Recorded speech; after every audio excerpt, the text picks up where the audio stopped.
ನಾವು ಬಿಸಿ ಸಾಫ್ಟ್ವೇರ್ ನಲ್ಲಿ ಹೇಗೆ ಐಟಮ್ಸ್ ಅನ್ನು ಸ್ಕಿಪ್ ಮಾಡಬಹುದು. ನಾವು ಕೆಲವೊಮ್ಮೆ ಐಟಮ್ ಅನ್ನ ಮಾರಾಟ ಮಾಡ್ತೇವೆ, ಕಸ್ಟಮರ್ಸ್ ನ ಮನೆ ಬಾಗಿಲಿಗೆ ತಲುಪಿಸ್ತೀವಿ. ಆ ಸಮಯದಲ್ಲಿ ಅವರು ನಿಮಗೆ ಡೆಲಿವರಿ ಚಾರ್ಜಸ್ ಅನ್ನು ಪೇ ಮಾಡ್ಬೇಕು. ಈ ಒಂದು ಡೆಲಿವರಿ ಚಾರ್ಜಸ್ ಅನ್ನುವಂಥದ್ದನ್ನ ನೀವು GST ಗೆ ಸ್ಕಿಪ್ ಮಾಡಬೇಕು. ಅಂದ್ರೆ GST ಗೆ ಆ ಒಂದು ಅಮೌಂಟ್ ನ ತೋರಿಸಬಾರದು. ಬಟ್ ಕಸ್ಟಮರ್ಸ್ ಗೆ ಬಿಲ್ ಕೊಡುವಾಗ ಅದು ನಿಮಗೆ ಬಿಲ್ ಅಲ್ಲಿ ಬರಬೇಕು ಅನ್ನೋ ಬೇರೆ ರೀತಿಯ ಕಾರಣಗಳು ಇರಬಹುದು. ಸೊ ಈ ಒಂದು ಸಿನಾರಿಯೋ ಇಟ್ಕೊಂಡು ನಾವು ನೋಡೋಣ ಪ್ರಾಕ್ಟಿಕಲಿ ಹೇಗೆ ಇದನ್ನ ನಾವು ಬಿಸಿಯಲ್ಲಿ ಮಾಡಬಹುದು ಅಂತ. ಸೊ ಮೊದಲನೇದಾಗಿ ನಾವು ಬಿಸಿಯಲ್ಲಿ ಕಂಪನಿಯನ್ನ ಓಪನ್ ಮಾಡಿದ ಮೇಲೆ ಸೊ ಒಂದು ಐಟಮ್ಸ್ ಅನ್ನ ನಾವು ಆಡ್ ಮಾಡುವಾಗ ನಾನು ಆಗ್ಲೇ ಹೇಳಿದ ಹಾಗೆ ನಾನು ಇಲ್ಲಿ ಒಂದು ಡೆಲಿವರಿ ಅನ್ನುವಂತ ಚಾರ್ಜಸ್ ಅನ್ನುವಂತ ಒಂದು ಐಟಮ್ ಅನ್ನ ನಿಮಗೆ ತೋರಿಸ್ತೇನೆ. ಈ ಒಂದು ಐಟಮ್ ಅನ್ನ ನಾವು ಇಲ್ಲಿ ಆಲ್ರೆಡಿ ಕ್ರಿಯೇಟ್ ಮಾಡಿದ್ದೇವೆ ಅದರ್ಸ್ ಅನ್ನುವಂತ ಗ್ರೂಪ್ ಅಂಡರ್ ಅಲ್ಲಿ. ಸೊ ಇದರ ಒಂದು ಯೂನಿಟ್ ಅನ್ನ ನೋಡಬಹುದು.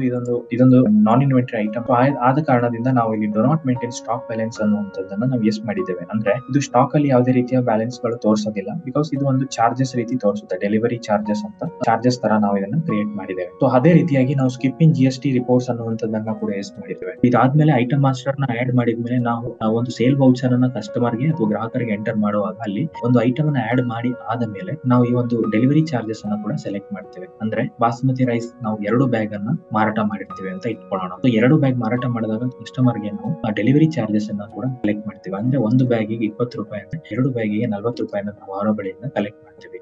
ಈ ಒಂದು ಡೆಲಿವರಿ ಚಾರ್ಜಸ್ ಅನ್ನ ನಾವು ಇಲ್ಲಿ ಕೊಡುವಂತ ಅವಶ್ಯಕತೆ ಇಲ್ಲ. ಸೊ ಇಲ್ಲಿ ನಾವು ಕೊಡಬಹುದು, ಆದರೂ ನಾವು ಕೆಲವೊಮ್ಮೆ ಇಲ್ಲಿ ಕೊಡಬೇಕಾಗಿ ಬರುತ್ತೆ. ಯಾಕಂದ್ರೆ GST ಕ್ಯಾಲ್ಕುಲೇಷನ್ ಗಿಂತ ಮೊದಲು ಇದನ್ನ ನಾವು ಆಡ್ ಮಾಡಲು ಬಯಸಿದಲ್ಲಿ ನಾವು ಇಲ್ಲಿ ಎಂಟರ್ ಮಾಡಬಹುದು, ಅಥವಾ GST ಕ್ಯಾಲ್ಕುಲೇಷನ್ ಆದ ಮೇಲೆ ನಮಗೆ ಬರಬೇಕಾದಲ್ಲಿ ನಾವು ಬಿಲ್ಸ್ ಎಂಟ್ರಿ ಅಲ್ಲೂ ಕೂಡ ಕೊಡಬಹುದಾಗಿದೆ. 2 ರೀತಿಯ ಆಪ್ಷನ್ಸ್ ಇದಾವೆ. ಇದಾದ ಮೇಲೆ ನಾವು GST ಅನ್ನು ಅಪ್ಲೈ ಮಾಡಿ ಒಂದು ಸೇವ್ ಅನ್ನ ಮಾಡಿದಾಗ ಬಿಲ್ ಅನ್ನ ನಮಗೆ ಈ ಒಂದು ಪ್ರಿಂಟ್ ಔಟ್ ತೆಗೆದಾಗ ಈ ಪ್ರಿಂಟ್ ಔಟ್ ಅಲ್ಲಿ ನಮಗೆ 2 ರೀತಿಯ ಐಟಮ್ಸ್ ಗಳು ಡಿಸ್ಪ್ಲೇ ಆಗುತ್ತೆ. ಇದರಲ್ಲಿ HSN ಕೋಡ್ ಅಥವಾ ಬೇರೆ ರೀತಿಯ ಇನ್ಫಾರ್ಮೇಶನ್ ಗಳು ಅವಶ್ಯಕತೆ ಇಲ್ಲದಿದ್ದಲ್ಲಿ ಅದನ್ನ ನಾವು ರಿಮೂವ್ ಮಾಡಬಹುದು. ಇದಾದ್ಮೇಲೆ ನಾವು GST ರಿಪೋರ್ಟ್ ಅನ್ನ ನೋಡುವಾಗ ಅಲ್ಲಿ ನಮಗೆ ಡೆಲಿವರಿ ಚಾರ್ಜಸ್ ಗೆ ಸಂಬಂಧಪಟ್ಟಂತಹ ಯಾವುದೇ ರೀತಿಯ ಮಾಹಿತಿಗಳು ಲಭ್ಯವಿರುವುದಿಲ್ಲ. ಓನ್ಲಿ ನಮ್ಮ ಸೇಲ್ಸ್ ಆದಂತಹ ಐಟಮ್ ನ ರಿಲೇಟೆಡ್ ಇನ್ಫಾರ್ಮೇಶನ್ಸ್ ಅಲ್ಲಿ ನೋಡಬಹುದು. ನಾನೀಗ ಬಿಲ್ ಮಾಡಿರುವಂತದ್ದು 11.7. ಈ ಒಂದು ಬಿಲ್ ಅನ್ನ ನಾನು ಓಪನ್ ಮಾಡಿ ಈ ಒಂದು ಬಿಲ್ ಅಲ್ಲಿ 40 ರೂಪೀಸ್ ಅಂತ ಏನಿದೆ ಇದು ಕಾಣಿಸಲ್ಲ.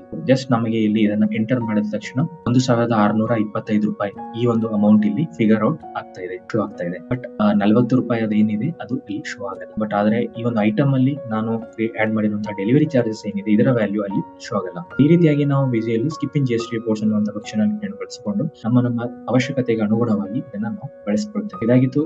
ಈ ರೀತಿಯಾಗಿ ನಾವು ಸ್ಕಿಪ್ಪಿಂಗ್ GST ರಿಪೋರ್ಟ್ಸ್ ಅನ್ನುವಂತಹ ಫೀಚರ್ಸ್ ಅನ್ನ ಯೂಸ್ ಮಾಡಿ ನಮ್ಮ ಬಿಸಿಯಲ್ಲಿ ನಮಗೆ ಅವಶ್ಯಕತೆ ಇರುವಂತಹ ರೀಸನ್ ಗಳಿಗಾಗಿ ನಾವು ಇದನ್ನು ಬಳಸ್ತೀವಿ. ಇನ್ನೇನಾದ್ರೂ ಹೆಚ್ಚಿಗೆ ಸಂಶಯಗಳಿದ್ದಲ್ಲಿ ನೀವು ನಮ್ಮ 24/7 ಹೆಲ್ಪ್ ಡೆಸ್ಕ್ ಜೊತೆ ಕಾಂಟ್ಯಾಕ್ಟ್ ಮಾಡಿ. ನಮ್ಮ ನಂಬರ್ ಅನ್ನ ಇಲ್ಲಿ ಒದಗಿಸಲಾಗಿದೆ 82828282. ಇದೇ ರೀತಿಯಾಗಿ ಮೇಲ್ ಕೂಡ ಕಳಿಸಬಹುದು support@busy.in. Thanks for watching this video.